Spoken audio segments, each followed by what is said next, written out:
The phone line is one of the proponents of the anti-gay bill and who's also member of parliament for Ningo Pram, Samuel George Nate. Thank you very much, sir, for your time, and good to have you on News 360. We know that the deputy majority leader, amongst other things, said that he wasn't specifically against the bill. He just had issues with the fact that people would have to suffer custodial sentence. That sounds quite conciliatory, isn't it? Well, good evening, Dr. and good evening to your listeners or viewers. Let me just state for the fact that the deputy majority leader, his comments today are not new to the House. Last week, Wednesday, he spent about an hour and 15 minutes making this same submission. Last week, Thursday, he did about another hour on the same subject. Last week, Wednesday, when he made his submissions, there was a vote of the House. His motion was defeated. Last week, Thursday, the same thing happened. His motion was defeated. Today, when he made the submission and we started with his amendment, it was defeated. It's a journey of no value and of no substance to the bill, because what he is seeking to do is to destroy the essence of the bill. So it's one thing someone saying, I am not against the bill, but you need to look at the actions of the person and what the effect of those actions are. The attempt to take away custodial sentences from this bill and replace all with community sentences is not just a strange creation by the deputy majority leader. That is actually a calculated attempt to kill the bill, the whole essence of the bill. Why so? I'm happy that the 3 times the House has looked at this, he's been standing alone, and the House unanimously or collectively, both the majority and minority, voted against his position. Well, Mr. George, the fact that he's standing alone doesn't make his position necessarily wrong, does it? Well, Bagwezi, I don't know if you've studied law, if you are studying law, but there is no legal regime for community service in Ghana. No legal regime whatsoever. When you take the sentencing guidelines that the judiciary uses, the judicial service uses, there is absolutely nothing called community service in there.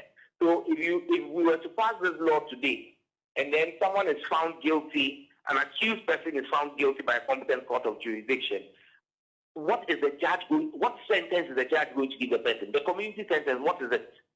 That he should go and weed the grass, or that he should go and serve in a public school? Like, what is it? We don't have a sentencing guideline for community sentencing. And so you cannot, and Afenyo-Markin makes the argument that he is aware government is planning to bring a sentencing guideline. I mean, we are passing a bill today, and you say that there is an intention to bring something, so we should incorporate it. And you know, the argument behind it, and I keep saying that we must always weigh the altruistic nature of people's posturing on such public subjects. Because you ask yourself, I've been in Parliament for 7 years. My big brother and senior colleague, Afenyo-Markin, has been there 4 years longer than I have. There have been several legislation that have come through the House. I remember very well the Anti-LGBTQ Bill, which was brought before that. If Afenyo is to say that because the prisons, he saw the prisons at full when he was a final year law student, that was before he came into Parliament. The prisons were full and the conditions there were not good, so we shouldn't sentence anybody to prison.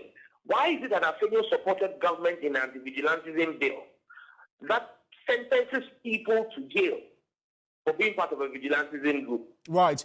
The deputy majority leader, Mr. Samjo, the deputy majority leader further goes ahead to say there are some other 14 amendments that he is proposing to be made. In your estimation, is this likely to delay the passage of the bill? Absolutely not. Look, what he has done is in parliamentary parlance called filibustering.